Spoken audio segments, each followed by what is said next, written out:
When you're working in a smaller shop space, maximizing storage is essential. And one place where you can add tons of storage is on your shop walls, and in my opinion, there's no more versatile wall storage system than French cleats. So in this video, I'll walk through how I installed this massive French cleat wall here in my garage, including tips on sizing and spacing your cleats. Then we'll cover building some tool hangers, including some common mistakes people make so you can avoid those.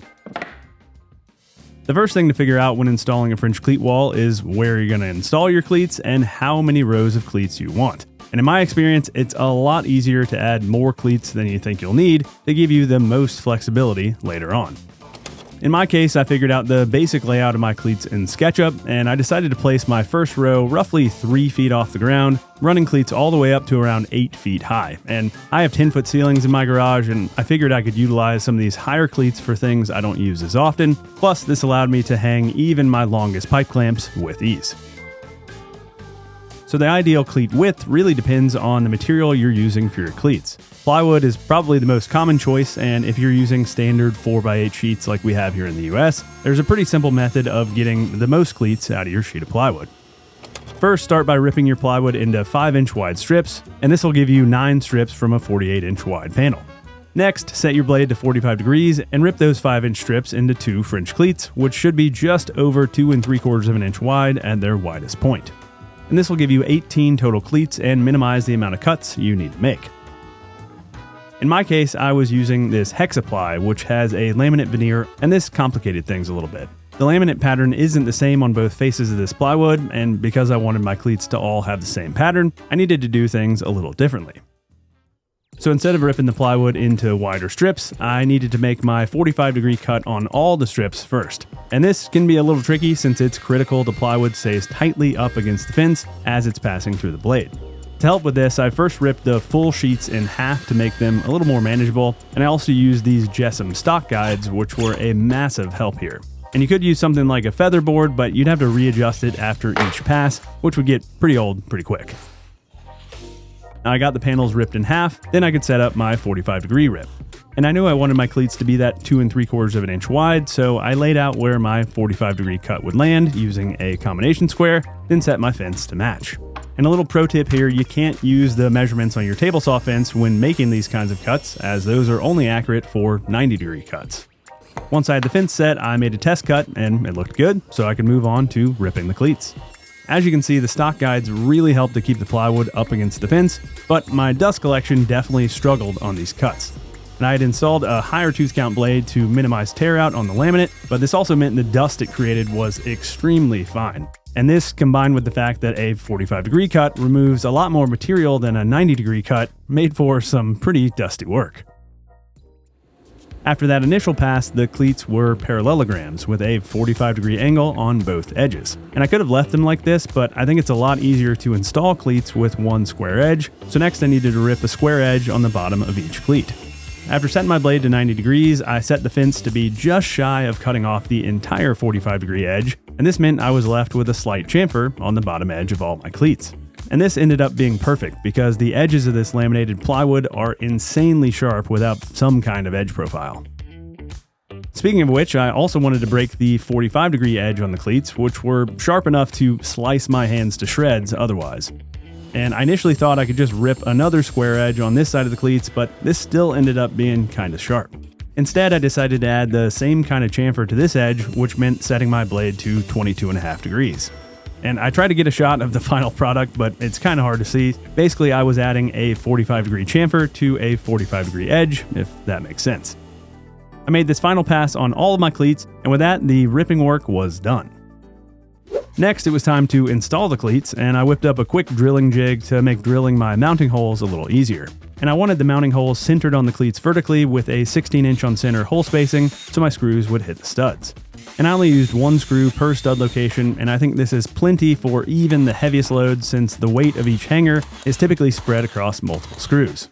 I tacked on some alignment guides so I could quickly hook the jig on each cleat, and then it was time to test out the jig. As you can see, the jig easily hooked over the edge and one end of the cleat, then I could quickly transfer the hole locations to the cleat with a standard drill bit. Once that was done, I countersunk each hole with a countersink bit, which was critical in the case of this laminate plywood. Depending on the exact screws you use, you might be able to skip this step, but I think countersinking the holes will give you the cleanest finished look. Next, I figured out exactly where I needed to start my first row, and I wanted the cleats centered on my outlets and to cover up the horizontal seam between the plywood wall panels. And once I had that worked out, I set up my line laser where the first row needed to start. So the first row is definitely the hardest to install since there's nothing to rest those first cleats on, plus it happens to be the most critical since all of the rest of your rows will reference off of this first row. And I think the easiest way to do this if you're working by yourself is to start in the center, getting the cleat lined up with the laser, then working your way out, making any necessary adjustments in case the cleat is bowed. And of course, I forgot to take off my painter's tape I used for my layout before installing this first cleat, but thankfully I could just cut it flush with the cleat rather than having to take it down. The second cleat was mostly just rinse and repeat. The only real difference was that I needed to angle the screws at each end of the cleat to make sure they landed on the studs. Speaking of the screws, I used 2.5-inch screws here, and I think this is the perfect length for this kind of cleat installation. They're long enough to get plenty of grab on the studs without being so long that you risk driving a screw into your electrical or plumbing. The last two cleats on the first row needed to be cut to fit, and this was easy enough with my miter saw. And I'd pre-drilled the entire cleat before cutting on this first row, but quickly figured out it was better to wait till after cutting so you didn't end up with an offcut with a bunch of random screw holes. Also, after cutting, I needed to go back and add the last hole at the end of the cleat anyway, and this is all more efficient if you just drill your holes after cutting your cleat to length. I also needed to angle the screw at that end of the cleat during installation, but thankfully that 2.5-inch screw was still long enough to hit the stud. I repeated the process at the other end of the first row, but my dust collector was blocking my laser, so I had to pull out my analog level to install this cleat. Let's take a second to talk about the sponsor of this week's video, HelloFresh. So meal prep is always a challenge with a busy schedule, and one of my biggest problems is making the same 5 meals on repeat. Thankfully, HelloFresh has helped to fix that. With over 100 recipes to choose from every week, I'm actually cooking things I never would have tried at home. And the best part is my kids love it, and that alone is a huge win in our house. Cooking with HelloFresh is super simple because everything arrives pre-portioned right to your door, no grocery run needed, and most meals come together in 30 minutes or less. And if life gets busy and you need to take a week off, you can pause or skip anytime. So if you want to try HelloFresh, use my code CRAFTEDFM at HelloFresh.com for 10 free meals plus free shipping. The free meals are applied as a discount on your first box for new or returning subscribers only, and this varies by plan. Again, sign up today by clicking the link below or use my code CRAFTEDFM at HelloFresh.com. Thanks again to HelloFresh for sponsoring this week's video, and now let's get back to work. With that, the first row was done, and next I needed to cut my spacers, which would help with installing the rest of the rows. First, I did a little sanity check just to make sure the spacing I had in mind was going to work, which it looked like it was. So for these 2 3/4 inch wide cleats, I went with a spacing of 3 1/4 inch between the cleats, which is close to the minimum I could go with. And you could space your cleats further apart if you wanted to use less material, but you'll have way more flexibility with where you can hang stuff if you keep your cleat spacing closer together. Installing the second row was a breeze with the help of my spacers, and I did make sure to stagger the ends of the cleats, mostly just for looks.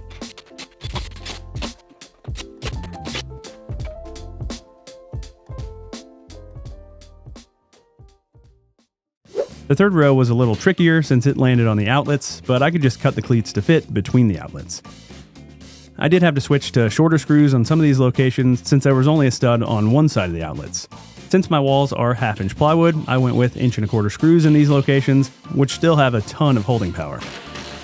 If your walls are drywall, you might consider adding something like toggle bolts or just spacing your cleats to run above and below your outlets rather than centered like I did.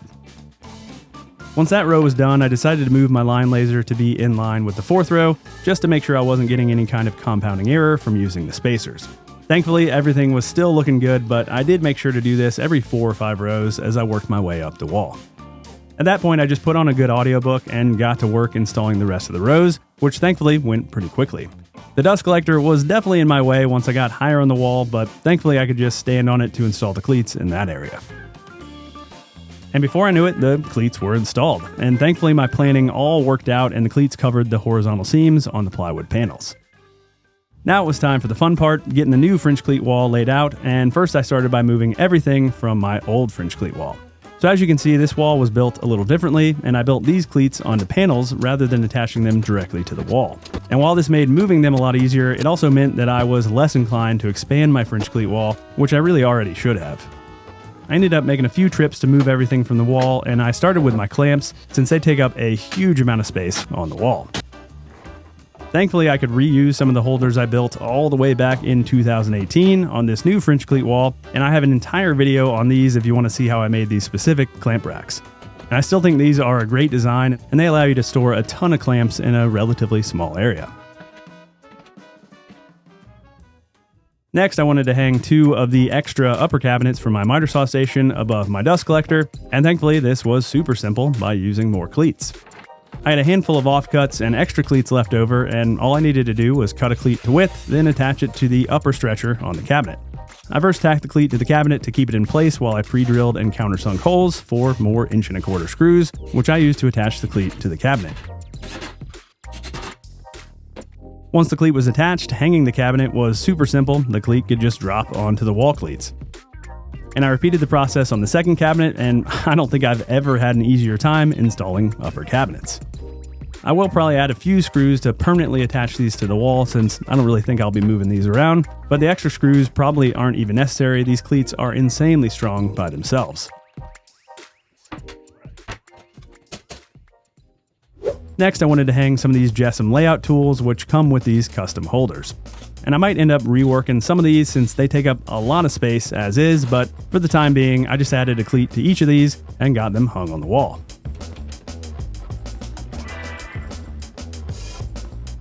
Once those were up, I added my rack for my F-style clamps, and then I could hang my drill charging station, which is one of my favorite things on my French cleat wall.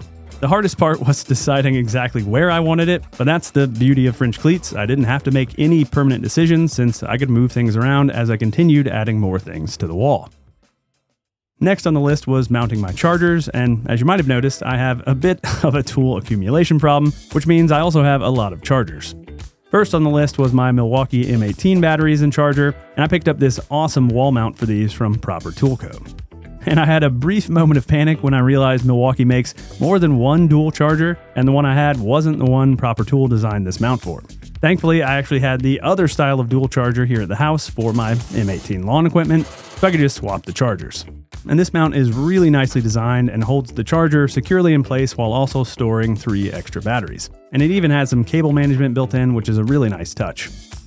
To make this French cleat compatible, I cut a scrap piece of the same hex ply to fit the mount, knocked off any sharp edges, pre-drilled some mounting holes, added a cleat, and then finally attached the mount.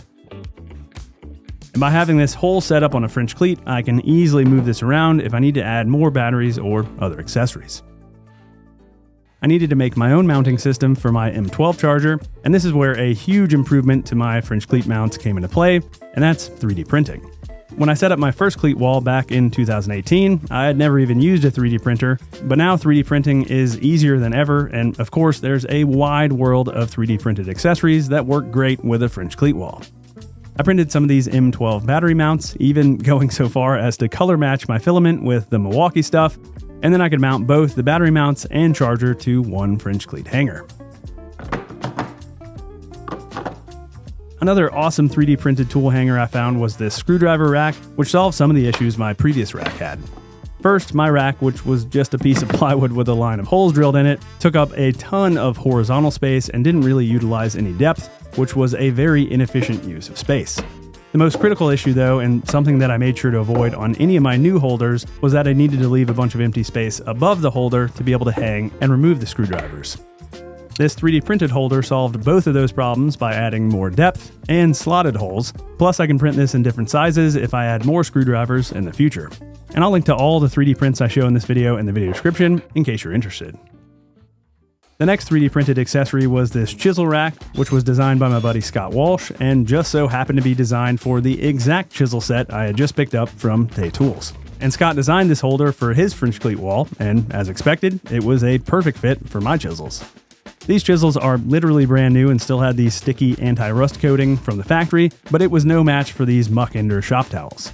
and these have really been coming in handy while moving stuff from my other shop. I can wipe down any of my tools, and they're even safe for wiping my hands, which some of the other wipes I've used aren't. And I'll have a link to them in the video description in case you want to check them out. Another 3D printed mount I added was this tape holder, which is a huge improvement over my old holder, which was just a dowel mounted to a cleat. This holder uses a few lengths of 3/4 inch dowel and allows you to add and remove rolls without having to take off a bunch of rolls first, like with my old design. Now, you definitely don't need to have a 3D printer for this kind of tool wall, and some of the most useful mounts are the simplest. Case in point, I love these magnetic bars for holding small odds and ends, and by simply mounting the bar to a scrap piece of plywood, I had another French cleat holder. My old hammer and mallet rack are another great example of this. It's just a piece of plywood with a few screws and a few lengths of dowel added, and it holds my tools perfectly. I made something similar to hold my Japanese pull saws, and I had originally thought of building an overcomplicated saw holder, but this took all of 10 minutes and works great. From there, I spent some more time getting things arranged how I wanted them, including hanging some of my play buttons and other decor, and finally, the French cleat wall was starting to take shape. And I still have a bunch of holders on my to-build list, and let me know if you'd like to see a video showing some of those designs. I also think I'm going to add some kind of shelf to the topmost row for longer-term storage, but we'll see what I come up with. All right, thanks again for watching, everybody, and until next week, happy building.